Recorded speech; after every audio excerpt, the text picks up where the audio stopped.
साराधन मिला जिसे बंधु बंधुओं के साथ उसने श्री भगवान सत्यनारायण का व्रत किया। उसके करने से अनंत शक्ति से संपन्न है। मन तथा वाणी भी आपको नहीं पा सकती। आपका आदि मध्य और अंत नहीं है।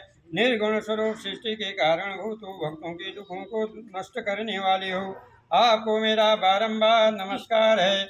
नारद जी से इस प्रकार की स्तुति सुनकर भगवान विष्णु बोले कि हे मुनि श्रेष्ठ, आपके मन में क्या है? आपके यहाँ किस काम के लिए आगमन हुआ है?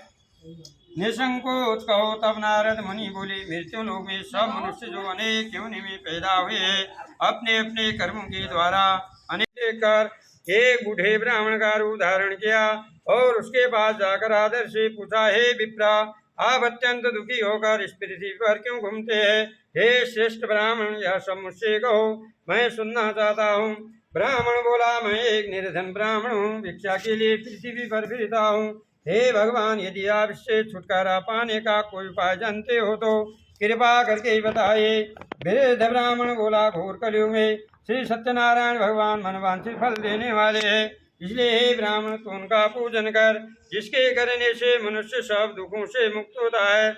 ब्राह्मण को व्रत का सारा विधान बतलाकर विधान को मैं भी आपके कथा अनुसार व्रत को अवश्य करूंगा। मेरी भी कोई संतान नहीं है और इससे निश्चय ही होगी। राजा से संविधान सुन व्यापार से निर्वित हुआ आनंद के साथ अपने घर गया। साधु वैश्य ने अपनी स्त्री से संतान देने वाले उस व्रत का समाचार सुनाया और प्रण किया कि जब मेरे यहाँ संतान होगी तब मैं इस व्रत को अवश्य करूंगा। साधु ने ऐसे वचन अपनी स्त्री लीलावती से कहे।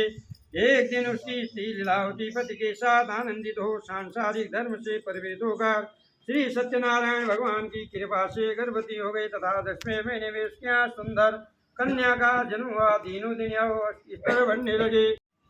बनिया जामाता सही नाव को लेकर व्यापार करने के लिए समुद्र के स्थित रत्नपुर नगर में गया। वहाँ दोनों ससुर जमाई राजा चंद्रकेतु के उस नगर में व्यापार करने लगे।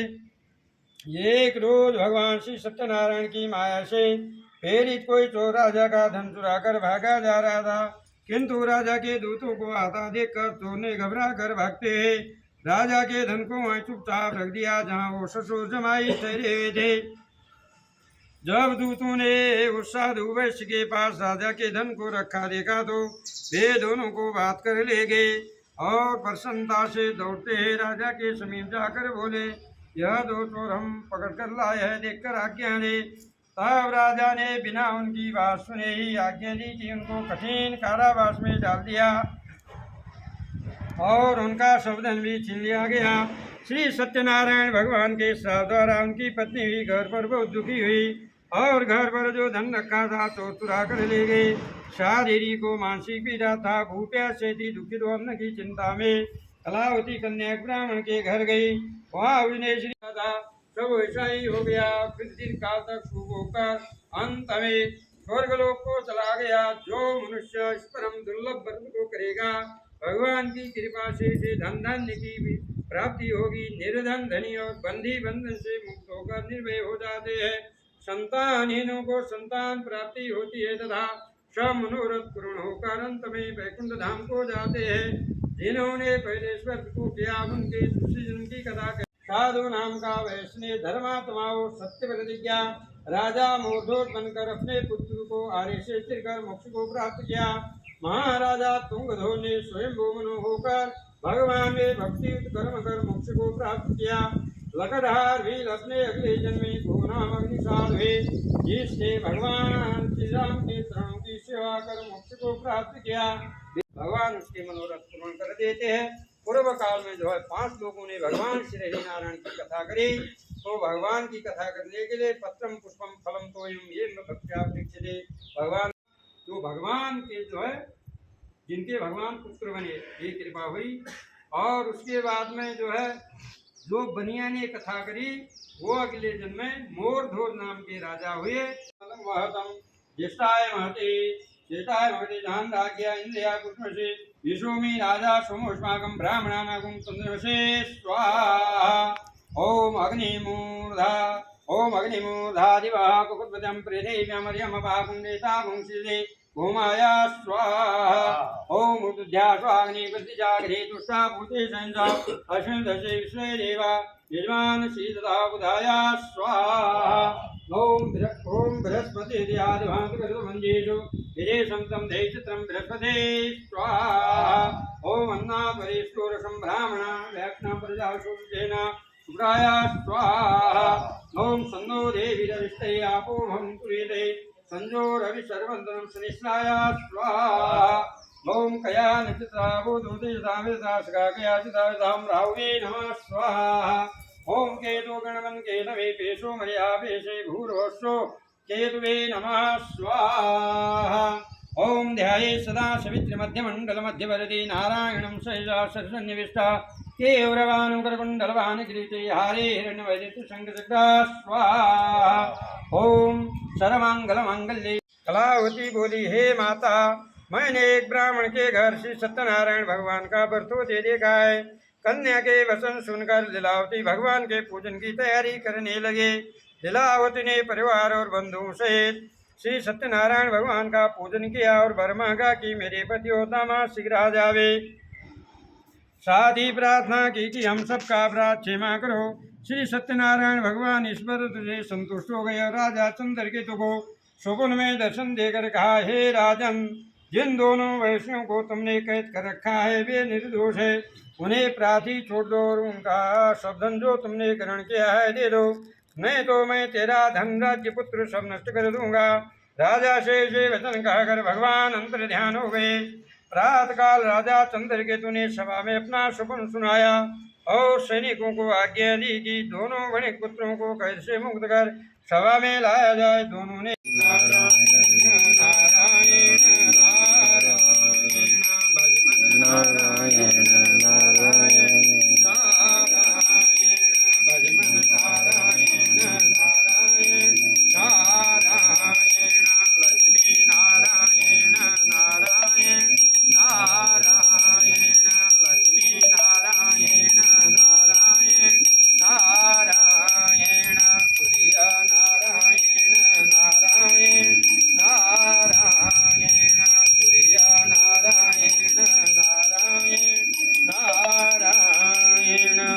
बोले श्री सूर्य का क्या हुआ, सुदामा के रूप में उनका प्राकट्य हुआ और भगवान श्री कृष्ण के परम मित्र हुए और भगवान द्वारिकाधीश ने अपने जो है नवरत्न जड़ित सिंहासन में उनको बैठाया और उनका चरणामृत अपने जो है द्वारिका में छिड़क के अपना जो है कल्याण किया।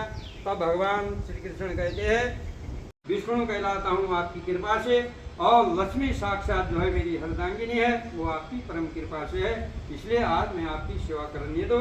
आप जो है क्रीड़ास्थली में करेंगे, गंगा के तट में करेंगे, तो आते जाते राहगीर भी वहाँ आएंगे तो उनका भी कल्याण हो जाएगा। तो वहाँ उनकी कथा करी। तो ओम वाणी हिरण्यगर्भाभ्यां नमः स्वाहा। ओम सचे पुरंदराभ्यो नमः स्वाहा।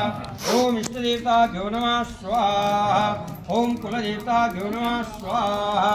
ओम स्थान देवताभ्यो नमः स्वाहा। ओम ग्राम देवताभ्यो नमः स्वाहा। ओम वास्तुदेवताभ्यो नमः स्वाहा। ओम इंद्रादि दक्षिणपाल देवताभ्यो नमः स्वाहा। ओम ब्रह्मज्ञानं प्रथमं पुरुषाके जो व्यामता ब्रह्मणे नमः स्वाहा। ओम विष्णुनाटमसि विष्णु स्नेष्ठो विष्णु शूरसि विष्णु धूर्वसि विष्णु विष्णु विष्णे नमः स्वाहा।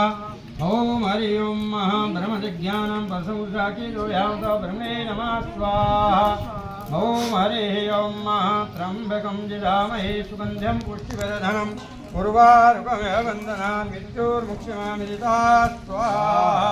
ओम त्र्यंबकं यजामहे सुगंधिं पुष्टिवर्धनम् उर्वारुकमिव बन्धनान् मृत्योर्मुक्षमामृता स्वाहा। ओम त्र्यंबकं यजामहे सुगंधिं पुष्टिवर्धनम् उर्वारुकमिव बन्धनान् मृत्योर्मुक्षमामृता स्वाहा।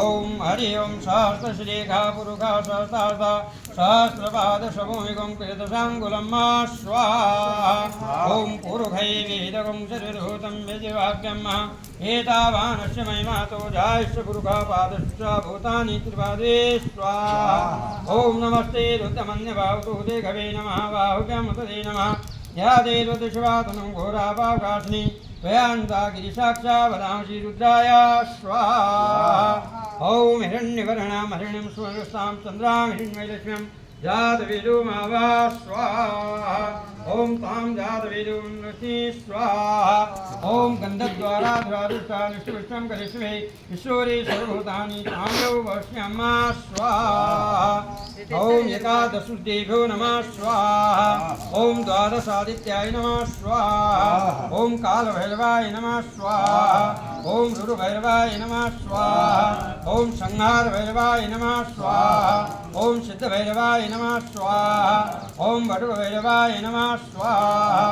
ओम मनोजपं मारुततुल्यवेगं जितेन्द्रियं बुद्धिमतां वरिष्ठं पादात्मजं वानरयुक्तमुख्यं श्रीरामदूतं शरणं प्रपद्ये हनुमते नमः स्वाहा ओम आवदाममरतारं दातारं सर्वसम्पदां लोकाभिरामं श्रीरामं भूयो भूयो नमाम्यहं स्वाहा ओम रामाय रामभद्राय रामचन्द्राय वेदसे रघुनाथाय नाथाय सीताय पतये नमः स्वाहा ओम दक्षिणे लक्ष्मणे स्तु वामे तु जनकात्मजं पूर्वतो मारुति तस्यात्तं वन्दे रघुनन्दनं स्वाहा ओम शान्ताकारं बुधुक्षैनं पद्मनाभं सुरेशं विश्वाधारं गगनसदृशं मेघवर्णं शुभाङ्गं लक्ष्मीकान्तं कमलनयनं योगविधिध्यानगम्यं वन्दे विष्णुं भवयनं सर्वलोकै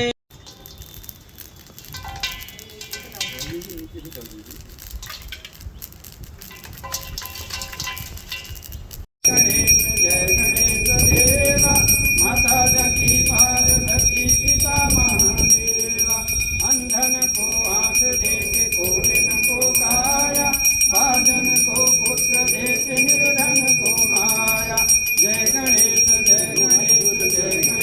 देवा माता जगी पार्वती पिता महादेवा चोर श्याम शरण आए सफल सेवा माता जगी पार्वती रत्न जड़ित सिंहासन अद्भुत छवि राज स्वामी अद्भुत